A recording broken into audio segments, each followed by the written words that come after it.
The vampire king was betrayed by his family. Only a maid saved his life.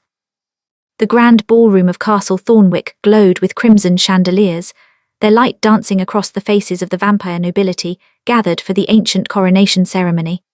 King Matthias stood at the helm of centuries of power, his dark eyes surveying the crowd with the confidence of someone who'd ruled unopposed for over 400 years. The crimson sash across his chest marked him as the supreme bloodline, the oldest, the strongest, the unchallengeable. But confidence, he would soon learn, was a luxury he could no longer afford. His younger brother, Victor, stood to his left, smiling that same smile he'd worn since childhood. Next to Victor was their cousin Dmitri, the strategist of the family, whispering something into the ear of their Aunt Cassandra. Matthias had invited them all here tonight to celebrate the strengthening of his rule, a foolish decision in retrospect. "Your Majesty," a servant approached, her head bowed. She was new, he'd barely noticed her before, dark hair pulled back simply, wearing the grey uniform of the household staff. She carried a silver goblet on a tray. "Your ceremonial wine." Matthias took it without looking at her, his attention already back on his family. He'd learned long ago that servants were background noise, part of the castle's machinery. This one was no different, or so he thought. He raised the goblet to his lips. The poison hit his system like liquid fire. It wasn't designed to kill him immediately. That would have been too obvious, too easy to trace. Instead, it spread through his veins like a sickness, burning away at his immortal strength. His knees buckled. He dropped the goblet, which shattered across the marble floor, and every eye in the ballroom turned to look at him. Brother, Victor was suddenly beside him, catching him before he fell. How convenient, how perfectly positioned. "I don't understand," Matthias gasped, his vision already beginning to blur. "Oh, but you will," Dmitri said, stepping forward. His expression had changed. The courtly pleasantness had evaporated, replaced by something sharp and hungry. "You will understand that you were never meant to rule, that you were a mistake, an old king clinging to power while younger, better bloodlines were forced to bow." Cassandra smiled then, and Matthias realized with a clarity that came from the edges of consciousness that this had been planned for months. Longer, perhaps. She stepped forward and leaned down to his ear. "Your blood is weak," she whispered, "and the castle will have a new monarch by dawn." The poison continued its work. Matthias could feel his immortality fragmenting like ice under spring sun. The supernatural strength that had always been part of his essence was being systematically drained. In the distance, he heard Victor giving orders to the guards who were apparently already loyal to him. Everything moved like a nightmare. The ballroom dissolved into chaos, though whether that was real or his mind fracturing, he couldn't tell. Someone was dragging him, Victor, still playing the concerned brother. They went down into the dungeons, into the ancient chambers beneath the castle, where the old blood wards still hummed with power. "Leave him," Victor commanded, his voice so different from the gentle tone he'd used before. "Let the poison finish its work. When he's truly dead, we'll dispose of the body in the old crypts. No one will question it. A shame about his weakness, a tragedy about his sudden decline." The darkness came like a merciful veil. Matthias lay on cold stone, bleeding out from the inside, his immortal body beginning its first real journey toward death. He had maybe hours, days if he was fortunate, but fortune had abandoned him in the moment his own brother raised the poisoned chalice. He didn't hear the footsteps at first. They were soft, cautious. When he finally managed to crack open his eye, all he saw was a blurry figure in grey. Another servant come to gawk at the dying king. Wasn't that just the perfect ending to his humiliation? But then he felt something cool against his burning forehead, a cloth soaked in water, and a voice soft, almost afraid. "Oh my God, Your Majesty, what have they done?" It was the girl from the ballroom, the one with the simple face and the downturned eyes, the one who'd brought him the poisoned wine. Or had she, through the pain and the fog, Matthias tried to focus. In her other hand she held something, a small vial, and her eyes weren't indifferent anymore. They were bright with intelligence and something else, something that looked like determination. "I don't have much time," she said, her voice shaking. "They think you're completely unconscious. I have maybe 5 minutes before the next guard check. Can you hear me?" Matthias tried to respond, but his mouth wouldn't form words. Okay, she whispered almost to herself. The poison they used, I recognized it. I know how to slow it down, not cure it. I can't cure it. But I can buy you time. I can buy you maybe a week, maybe 10 days if you're strong enough. But you have to listen to me and you have to trust me, and I know that's asking a lot of someone you've never spoken to in your life. Why would she do this? Matthias's mind, even in its deteriorating state, was spiraling with questions. Because, she said, as if reading his expression, I watch them poison you on purpose. I watch everything in this castle because that's what people like me do. We watch, we listen, and I know something about your family that they don't want anyone to know. She leaned in close, and even through the pain Matthias caught the scent of her, soap and something like rosemary. Your death was supposed to look natural, she continued. But the poison they used isn't from this kingdom, it's from the Eastern Territories, from the old bloodline courts, which means someone outside your family is backing this coup, and if Victor's stupid enough to think Dmitri is his equal in ambition, he's going to end up dead within a month. She pulled back, hearing something. I have to go, but I'll be back. I'll bring you blood, real blood, which might slow the decay. And if you survive this, King Matthias, if you make it through the next week, you have to understand something. This castle isn't yours anymore. Not yet. But that doesn't mean it has to belong to them either. And then she was gone, disappearing back into the shadows as silently as she'd come. Matthias lay in the dark, dying, and yet somehow impossibly not alone. The poison still burned through his veins, but something else burned there now too. A fragment of hope, a whisper of a chance. By dawn he hadn't died yet. By the time Victor announced to the court that their king had succumbed to a mysterious illness, Matthias was still breathing, kept alive by a servant girl whose name he still didn't know, and whose motives remained a complete mystery. He just knew that if he lived, everything would change. The dungeons of Castle Thornwick were old, older than any living vampire could remember. They stretched beneath the castle for miles, a labyrinth of stone corridors and forgotten chambers where the first vampire lords had locked away their enemies and their secrets. Matthias had been king for 437 years, and he'd only explored about a third of them. Now, chained in one of the deepest, he was beginning to understand why so few people ventured down here. The chains themselves were spelled with ancient magic, blood magic specifically, designed to suppress a vampire's healing abilities, to prevent them from using their strength. They wouldn't hold him forever, but they would hold him long enough for the poison to finish its work, or so Victor believed. It was the third night when the girl came again. This time Matthias could see her more clearly. The dying light of the torch she carried showed a face that was striking in its ordinariness, pale as all castle dwellers were, but with features that were neither beautiful nor plain. She couldn't have been more than 25, which meant she was likely born after his ascension. She would have grown up in a world where he was simply the king, a constant fact of life, like the stone of the castle itself. You're awake, she observed, kneeling beside him. She was carrying a leather pouch this time and a small wooden cup. Who? Matthias's voice came out like gravel. The poison had destroyed much of his ability to heal, which meant his throat was raw from screaming during the first night when the pain had been unbearable. Not yet, she said firmly. First drink. She held the cup to his lips and he tasted blood. Fresh, warm, human. It was the first sustenance he'd had since the poisoning, and his body responded immediately. The liquid relief of it, the way it seemed to stem the worst of the burning, it was almost overwhelming. More, he rasped. No, if I give you too much, your body will react and they'll realize someone's been helping you. Small amounts, twice a day, that's all I can safely manage without raising suspicion.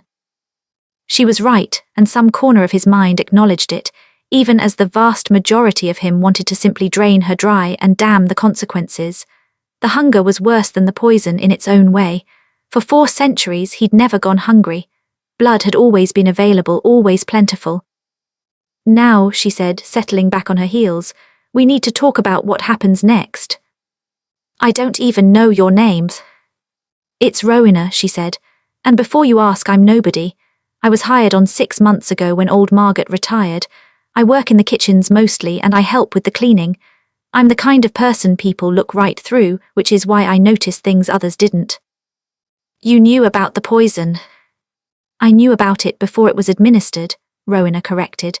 2 weeks before the ceremony, I was cleaning in the East Corridor. I heard Victor and Cassandra talking through a door they thought was locked. They were laughing about how you'd finally gotten what you deserved, how the old bloodline needed to be purged and replaced with something better. She paused, and something almost like regret crossed her face. I didn't do anything with that information. I just filed it away. I wasn't about to get myself killed trying to protect a king I'd never even spoken to. But then, when you actually drank it, when I saw what they'd done, I couldn't just let you die. I couldn't let them think they'd won that easily. Why not? Because of this. She pulled a rolled parchment from her sleeve. It was sealed with wax, marked with an official seal that Matthias recognized even through his haze of pain and hunger. It was the Eastern Territory seal, the old bloodlines. That was in Dimitri's room. I found it when I was cleaning 3 days ago. I didn't open it, obviously, but I know what it is. That's a marriage contract between Dimitri and Victor and the Eastern matriarch's youngest daughter. Matthias felt something in his chest tighten. An arranged marriage to the Eastern bloodlines was a serious play for power. It would bring wealth, military support, and most importantly, legitimacy. The Eastern Territories had been the first seat of vampire power in the continent. If they backed Victor's claim, there would be no realistic opposition. They planned to consolidate power quickly, Rowena continued. Kill you officially in a week or so, hold a funeral, establish Victor as the natural successor, then within a month announce the engagement to the east. By summer, the wedding. By winter, the Eastern Bloodline's military forces would be integrated into the castle guard. They would own this entire region. Exactly, she sat back, and he could see the tension in her shoulders. And you know what happens to servants when the power structure changes, especially ones who might remember how the old king ruled, might compare him favorably to the new one. Ah, there it was. You want to ensure I survive, Matthias said slowly, because you're afraid of what happens to people like you if Victor's truly in power. I want to ensure you survive because it's the right thing to do, Rowena snapped, her eyes flashing with anger. Yes, I'm scared, of course I'm scared. I'm one person with no power and no resources. But I'm not a monster, Your Majesty. I didn't help you because I was calculating the angles. I helped you because I couldn't live with myself if I didn't. There was something true in her voice, something that cut through his hunger and his pain and his desperation. Matthias believed her, and that realization was somehow more disturbing than if she'd simply been pursuing self-interest. What do you propose? He asked. First, we need to understand the poison, she said. I've been reading in the castle library during my off hours, carefully, nothing that would draw attention. The one they used is called Nightbloom. It's supposed to be fatal to vampires within 48 hours, but it doesn't just kill you. It slowly converts your immortal blood into something mortal. It's designed to make you weak, to make you breakable. How long do I have? The way you're responding to the blood I'm bringing you, my guess is another 5 or 6 days before the poison has converted your entire system. After that, you'll be mortal, completely vulnerable. And that's when they'll move against you, because even a human king can't rule if he's locked in a dungeon. And the cure? Rowena hesitated. I think there is one, but I haven't found it yet. There's a reference to a counteragent in some of the old texts, but the descriptions are vague. It was originally created to protect the Eastern bloodlines from Nightbloom poisoning, but the recipe or the formula, whatever it was, it's been lost or hidden. Then I am effectively dead, Matthias said flatly. Not necessarily. Rowena leaned forward again, and there was something almost fierce in her expression. You have allies you don't know about. There are people in this castle who were loyal to your father.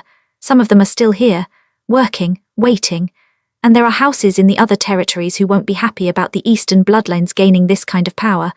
But right now, with you down here and Victor already spreading word that you're dying, you look like you've already lost. So what do?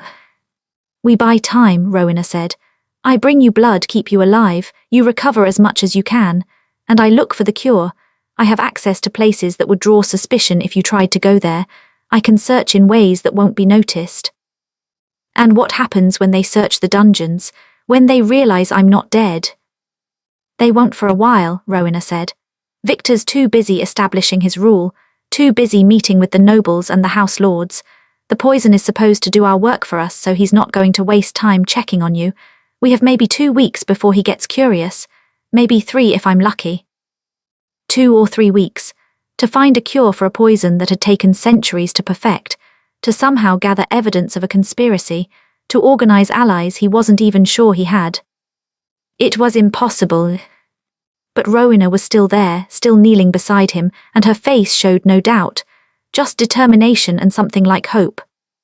"All right," Matthias said, "we buy time." Over the next week the pattern became established. Rowena would come during the midnight watch when the guards were at their sleepiest and the dungeons were nearly silent. She brought blood, not much, just enough to keep him alive. She brought water and sometimes bread that she soaked in the water to make it easier for him to eat. More importantly, she brought information. Victor's had 3 meetings with representatives from the South House, she reported on the 4th night. They're demanding reassurance about trade agreements. Your policies have been good for them, apparently. Of course they have, Matthias rasped. The South House has always been parasitic. My father fought a war against them. Well, your brother is apparently more accommodating. There's talk of him offering them reduced tariffs in exchange for support in the Eastern bloodline engagement. He was hemorrhaging loyalty. Matthias could feel it slipping away like water through a sieve.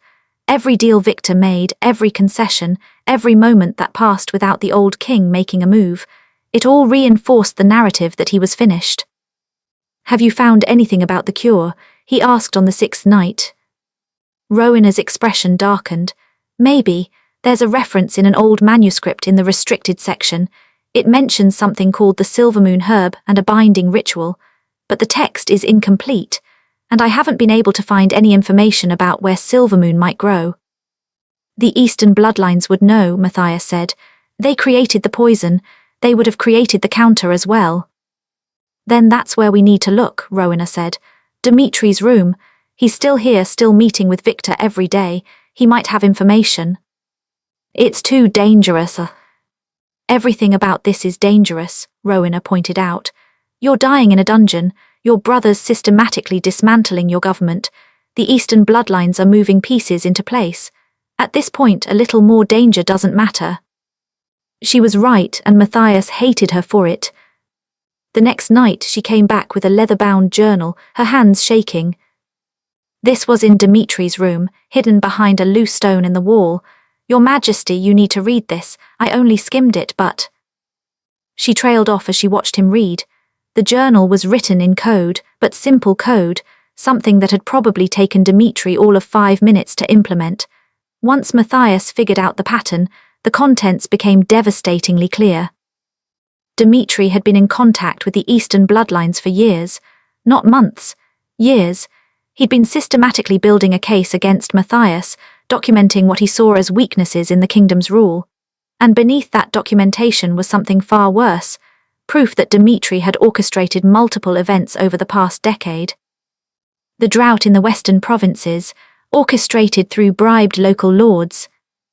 The plague in the north, released deliberately. The failed trade negotiation with the southern house that had cost them significant wealth. All Dimitri. All designed to make Matthias look incompetent, all designed to create discontent. "There's more," Rowena said quietly. "Turn to the last page." Matthias did, and found a set of coordinates written in Dimitri's careful hand. Beside them 3 words, "Silvermoon grows here." And beneath that, something that made Matthias's slowly beating heart stop entirely.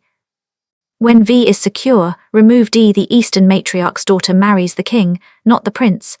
Old bloodline must be preserved in ways they cannot anticipate." Rowena sat across from him, and her young face was grave. "They plan to kill Victor," she said. "Not now, but after the wedding. After the Eastern bloodlines have consolidated their power, Dimitri plans to use the marriage to get access to the Eastern matriarch, and then he'll become the king, and his bloodline will merge with the East, and the vampire world will shift on its axis," Matthias finished. He held the journal tightly, and for the first time since the poisoning, he felt something besides despair. He felt rage. "Rowena," he said, "I'm going to need you to do something for me, something that's going to be incredibly dangerous." "Yes," she said immediately. "You don't even know what it is."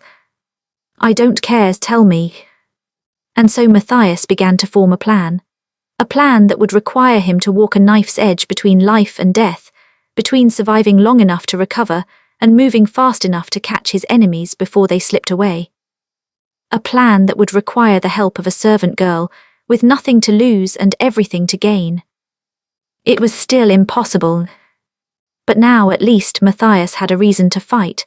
The 8th day of Matthias's poisoning was when things began to go catastrophically wrong. It started small, a change in the guard rotation that Rowena hadn't anticipated. The regular midnight watch was replaced with a stranger, someone new, someone loyal to Dimitri rather than Victor. Rowena couldn't get to the dungeons that night, and Matthias lay in the darkness, rationing the blood she'd brought the night before, trying not to think about what it meant. When she finally managed to slip down on the 9th day, she was pale with fear. "They know," she said without preamble, "or at least Dimitri suspects. He's ordered an investigation into the guards who were posted in the dungeons. He's checking their loyalty, looking for someone who might have hidden sympathies toward you." "Did they see you?" "No, I was careful, but I won't be able to come back for a few days. The castle is on alert, everything's locked down." Matthias felt the panic rising in his chest, but he forced it down. The poison had reached a critical stage. His hands had begun to shake with the effort of maintaining basic function. He could feel the immortality draining away like sand through glass. Without blood, he had maybe 3 more days before the conversion was complete. After that, he would be mortal, vulnerable. And if Dimitri was suspicious, if he decided to come down to the dungeons and check on his progress. "I need the location," Matthias said, "the coordinates for the Silver Moon." "What are you planning?" "Something stupid," he admitted, "but it's the only chance we have. If I can get to the Silver Moon, if I can find it before they figure out what's happened, I might be able to create the counteragent myself, but I need to leave the dungeons tonight." "You can barely stand." Full story is on my website, link in description. It's completely free, no sign-up required. Go and watch the complete ending.